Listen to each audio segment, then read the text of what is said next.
राणा सांगा पर जिस तरह से एनडी गठबंधन ने जिस तरह का एक टिप्पणी की है, निश्चित रूप से वो आपत्तिजनक है। राणा सांगा एक ऐसे योद्धा थे जिन्होंने अपनी मातृभूमि और सनातन धर्म की रक्षा के लिए अपने प्राणों की आहुति दी थी, और वो युद्ध वहां किया था, दुश्मन की मात पर किया था, उनके घर में घुस करके किया था, क्योंकि वहां से आगरा और फतेहपुर सीकरी में जब उनकी सल्तनत थी, उन्होंने पानीपत के युद्ध में उनको धूल चटाई थी। क्या इस मेवाड़ का इतिहास कभी आपने पढ़ा है कि मेवाड़ का इतिहास कैसा है? क्या आपने कभी सोचा कि उनके जैसे योद्धाओं की वजह से ही आज हम अपनी संस्कृति और धर्म को जीवित रख पाए हैं? महान योद्धा मेवाड़ शिरोमणि राणा सांगा पर जिस तरह से एनडी गठबंधन ने जिस तरह का एक टिप्पणी की है, निश्चित रूप से वो आपत्तिजनक है और माफी के लायक भी नहीं है। राणा सांगा एक ऐसे योद्धा थे जिन्होंने अपनी मातृभूमि और सनातन धर्म की रक्षा के लिए अपने प्राणों की आहुति दी थी। उनके शरीर पर 80 घाव थे, फिर भी उनके मन में कभी व्यथा नहीं आई।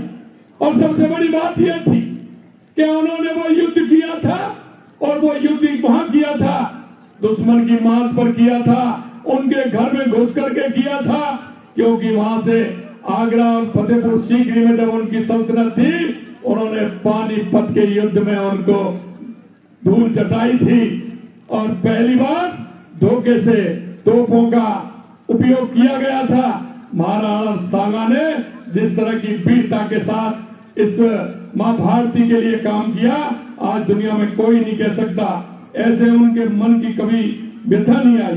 राणा सांगा तो वो वीर योद्धा थे जिन्होंने खानवा मुगलों को घर में घुसकर मारा था। अगर इस युद्ध में बाबर को तोप खाना नहीं होता तो इस हाथी कुछ और होता, इतिहास की बदलती हुई तस्वीर होती, क्योंकि पहली बार तोपों का उपयोग उस युद्ध में किया गया था। मैं कहना चाहता हूं, राणा सांगा का जीवन स्वतंत्रता, साहस और बलिदान का प्रतीक है।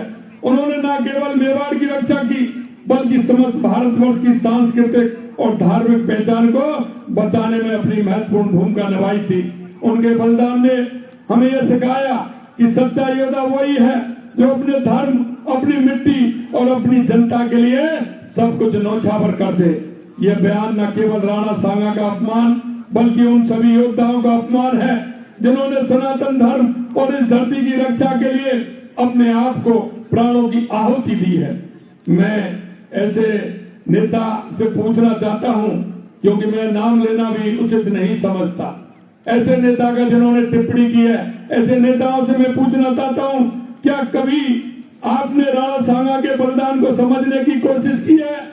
क्या इस मेवाड़ का इतिहास कभी आपने पढ़ा है कि मेवाड़ का इतिहास कैसा है? क्या आपने कभी सोचा कि उनके जैसे योद्धाओं की वजह से ही आज हम अपनी संस्कृति और धर्म को जीवित रख पाए हैं?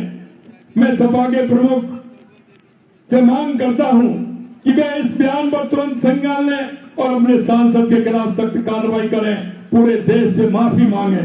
मैं सपा वालों को बताना चाहता हूं कि एकलिंग जी की भूमि है, जहां के राणा स्वयं को महाराज न मानकर भगवान एकलिंग को दीवान मानते थे और 36 को उनको साथ लेकर चलते थे। मेवाड़ के राज्य चिन्ह में आदिवासी प्रतिनिधि का चित्र सामाजिक समरसता की अनूठी मिसाल है। महाराणा प्रताप ने तो वीरों के साथ स्वाभिमान की लड़ाई लड़ी। यहाँ का कथन है, जो दृढ़ राखे धर्म को, ताय राखे करता